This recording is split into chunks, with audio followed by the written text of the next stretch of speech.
വിസ്മയുടെ കാര്യത്തിൽ ആ കുട്ടിക്ക് നേരെ നടന്ന ഗാർഹിക പീഡനത്തിന്റെ ഒരു എന്ത് ഗാർഹിക പീഡനം എന്ന് പറയുന്നത്? ഞാൻ ചോദിക്കട്ടെ, ഇവിടെ ഞാനങ്ങനെ ഒരിക്കലും അങ്ങനെ ന്യായീകരിക്കാൻ പറയുന്നതല്ല. ഞാൻ ലയിത്തിട്ടിരുന്ന സമയത്ത് വാഹനങ്ങളെ കുറിച്ച് എനിക്കറിയാം. എനിക്കിപ്പോഴും വാഹനങ്ങളെ കുറിച്ച് അത്യാവശ്യ കാര്യങ്ങൾ അറിയാം. നമുക്ക് ഒരു വണ്ടി എടുത്ത് ഓടിച്ചു നോക്കുമ്പോൾ അതിലെന്തെങ്കിലും കംപ്ലൈന്റ് ഉണ്ടോ നോക്കാൻ അറിയാം. അവിടെ നടന്ന ഗാർഹിക പീഡനം എന്താണെന്ന് അറിയാം. ഈ പറയുന്ന വലിയ ഗാർഹിക പീഡനം വേറൊന്നുമല്ല. ഇവര് ഒരു കാറ് കൊടുത്തു, മകൾക്കൊരു കാറ് കൊടുത്തു. ഈ കാർ എടുക്കുന്നതിന് മുന്നേ എന്ന് പറഞ്ഞാൽ ആ പെൺകുട്ടിക്ക് പഠിക്കാൻ വരെ കാശ് കൊടുക്കുന്നത് ഇദ്ദേഹമായിരുന്നു.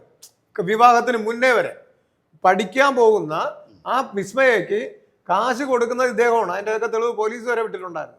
അപ്പൊ അങ്ങനെ പിന്നെ ആ സമയത്ത് കംപ്ലീറ്റ് വാർത്തകൾ വന്നത് തന്നെയാണ്. ഞാൻ കണ്ടിട്ടില്ല.